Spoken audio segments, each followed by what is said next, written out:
All right, so for today's reading, we're gonna start reading this story in front of us called How Magnets Work. Okay, and our skill that we're working on is finding main idea and key details. And we're gonna do so using our nonfiction cards. You all have a nonfiction card, correct? Perfect. Okay, so while we're reading, we're gonna figure out the main idea and the key details that help us prove our main idea through using our nonfiction cards and flagging the details within the story. What does it mean by flagging? What do I mean? Putting a post-it note on each one. Right, we're going to put a post-it note to help us trigger our brains that this is very important to the overall story, right? I have a question. Yeah, what's your question? If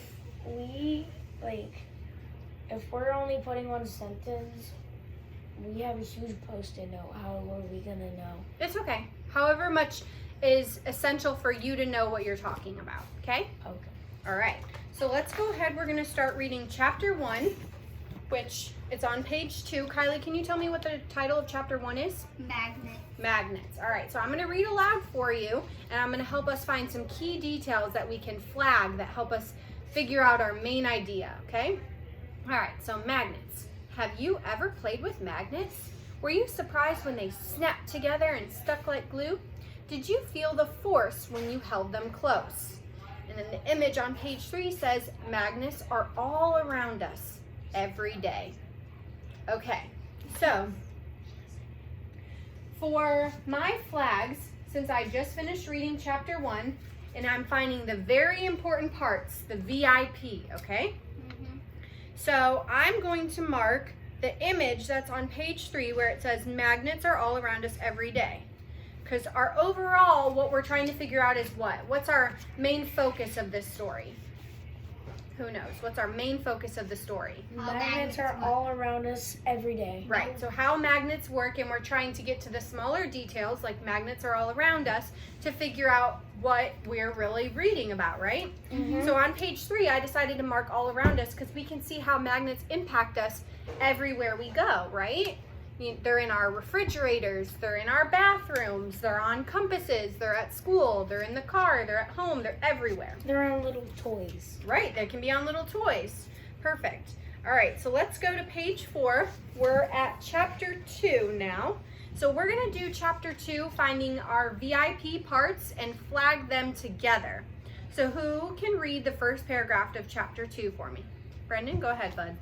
The title is What is Magnetism? And magnetism is a form of energy. Magnetism can make metal objects spin, jump, or stick to other metals. Good job. Okay, Kylie, do you want to read paragraph 2 for me? All magnets have the ability to pull things towards themselves, but you cannot see this force. This invisible force is called magnetism. When an object is magnetized, it attracts the metals by pulling them towards the magnet. All right, and I'll read the last paragraph for us. Magnets can move some objects without touching them. If you move a metal paper clip slowly toward a magnet, the paper clip will jump to the magnet. Okay, so that's the end of chapter 2 for us. We're learning what is magnetism. So now I want you to take a minute to yourselves and look through on what you might flag as an important part. Go ahead.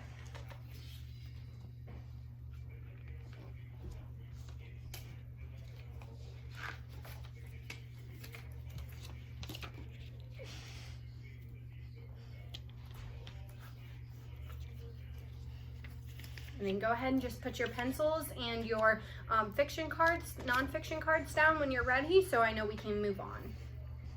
Good, both of you? All right, so who'd like to share what from chapter 2 they marked? Let's do it together.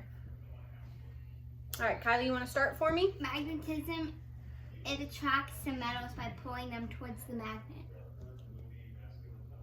The last sentence. Okay, when an object is magnetic, it attracts some metals by pulling them towards the magnet. So we're learning about the attraction, the force that they have together. Okay, Brendan, you want to find your VIP part? I put the exact same thing. You did put the exact same thing? Okay, tell me why. Because I think it's important that we should know that magnets are attracted by other metals, so they get pulled toward the other metals. Right? Okay, so we're learning about how they work as energy, how the magnetism in each magnet works. Okay, very good, guys. All right, now I'm going to have you move on to chapter 3 on page 8, which is titled, What Are Magnetic Poles? So now you're going to read on your own and flag things that you still deem as important so that you are constantly understanding what the new titles of each chapter are, okay? And why they're so important. All right, so you're going to have time to work on that on your own. You can ask me any questions that you have, okay?